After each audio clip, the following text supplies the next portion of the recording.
dihancurkan penduduk desa, wanita itu baru menyadari kesalahannya membuka klinik untuk mereka. Bahkan, ayahnya yang berusaha menghentikan kerumunan menjadi korban, diusir dan jatuh, membuat wanita itu sangat kecewa. Semua ini dimulai oleh wanita licik yang, demi posisi kepala suku, menuduh wanita itu korupsi dan menghancurkan kliniknya untuk mengusirnya dari desa. Tanpa disadari, wanita itu adalah murid Profesor Zhong, ahli medis terkemuka, dan bersama gurunya, mereka mengembangkan obat leukemia pertama di dunia yang juga menerima penghargaan dari teknologi medis Cina. Setelah upacara penghargaan, wanita itu mulai mengemas barang untuk berpamitan pada gurunya dan kembali ke kampung halamannya. Khawatir jika penduduk desa sakit tidak ada yang merawat. 3 tahun lalu, wanita itu ingin meninggalkan pegunungan untuk mencari uang. Tetapi saat keluar rumah, dia melihat penduduk desa berlutut dan tahu tidak ada dokter. Jika dia pergi, penduduk hanya bisa menunggu mati jika sakit. Maka, demi petani desa, wanita itu memilih tinggal, menjual perhiasan dan tabungan ayahnya, serta membuka klinik di desa terpencil ini agar penduduk tidak perlu berjalan lebih dari 10 jam ke kota untuk berobat. Guru itu juga terharu dengan hidup wanita ini. Saat perpisahan, dia mengeluarkan dana 1 juta setiap tahun untuk klinik wanita itu dan memberikan 200.000 untuk penelitian obat leukemia.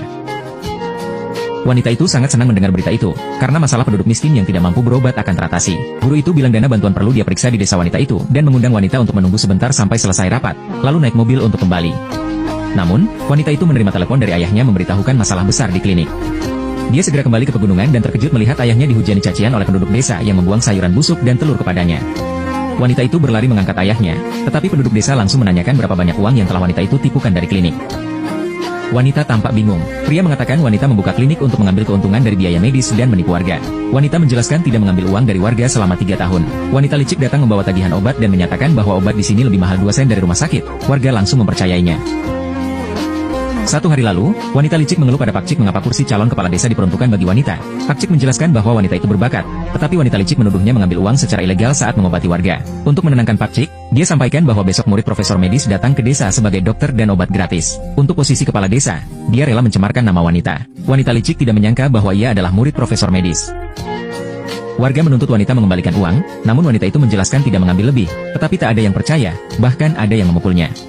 Mereka mengklaim dia tidak menarik biaya pengobatan, sementara biaya perjalanan ke kota selalu ratusan ribu, dan dia harus menanggung barang yang rusak. Jika dia mengambil 2 sen lebih, itu tidak berlebihan. Wanita licik itu mengatakan bahwa semua ucapan wanita itu omong kosong tanpa bukti. Mendengar itu, warga desa mulai menghina wanita, yang terpaksa menunjukkan buku catatannya selama 3 tahun. Ketika warga desa melihat catatan wanita itu tentang kerugian, mereka mulai meragukan pemahaman mereka. Wanita licik itu mengklaim bahwa semua orang ditipu dan buku catatannya palsu. Mendengar itu, warga desa menuntut wanita itu mengembalikan uang, dan diprovokasi olehnya, mereka menyerbu klinik dan merusak barang-barangnya. Ayah wanita itu berusaha menghentikan mereka, tetapi ia didorong jatuh.